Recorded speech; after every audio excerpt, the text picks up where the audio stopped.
et de consternation. Cheikh Sidati Fall alias Pakoti repose désormais au cimetière de Thiaroye Kao.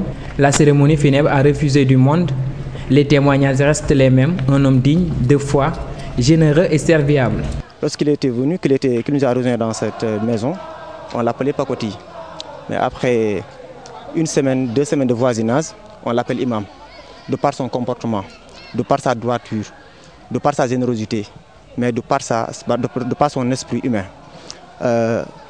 Chaque jour, durant tout le mois de Ramadan, après le jeûne, il nous narrait les faits des prophètes, c'est-à-dire il nous fait l'historique des prophètes, leur vécu, leur comportement, leur enseignement.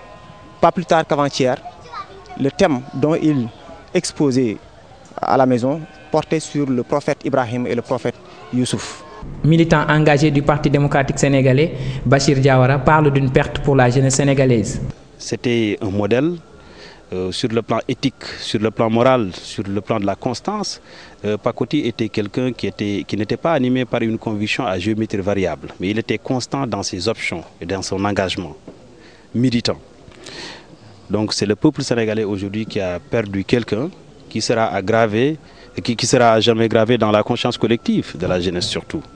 Des témoignages que confirme son voisin qui revient sur ses derniers instants.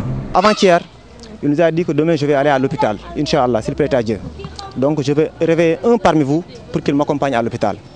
Ce matin, ne voulant pas nous déranger, il est parti seul. Lorsqu'il est parti voir son médecin cardiologue, bon, après consultation, le médecin a senti qu'il a des picotements au niveau de la poitrine. Donc il a décidé de l'acheminer aux urgences cardiologiques parce que son cas était très grave. Mais en cours de route, le chauffeur, le médecin, avait allumé la radio et il y avait dans la radio, on écoutait de par la radio le Coran. Et il disait, le chauffeur, d'augmenter le volume. Il répétait ce que disait le Coran qui sortait à travers la radio. Il le répétait jusqu'à sa mort. À 40 ans, le rappeur aux chaussures plastiques est parti à la fleur de l'âge, laissant derrière lui une veuve et 2 enfants. Rappelez que Pakoti est décédé des suites d'une crise cardiaque. Pape Nderi Fall, le mouvement hip-hop a fait le déplacement pour accompagner Pakoti jusqu'à sa dernière demeure. Fou Malade revient sur les rapports fraternels qu'il entretenait avec le défunt rappeur aux chaussures plastiques. Nous l'écoutons. Le Sénégal a perdu un grand homme. Le mouvement hip-hop a perdu aussi un grand artiste. Et je pense que son nom déjà d'artiste l'atteste, il s'appelle Pakoti. Ça signifie un désintéressement total à tout ce qui est au monde. Ce n'était pas uniquement des rapports entre artistes et artistes, c'était des rapports très profonds.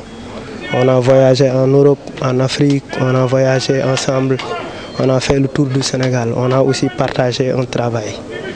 On a fait des chansons qui ont eu des succès. On a aussi, d'un point de vue humain, partagé des choses très profondes. Et malgré nos divergences de choix politiques, c'était le moment le plus propice pour qu'on soit en confusion. Mais on a su tous les deux garder et mettre en avant notre relation. Donc notre relation amicale a primé sur toutes les choses qu'il y a.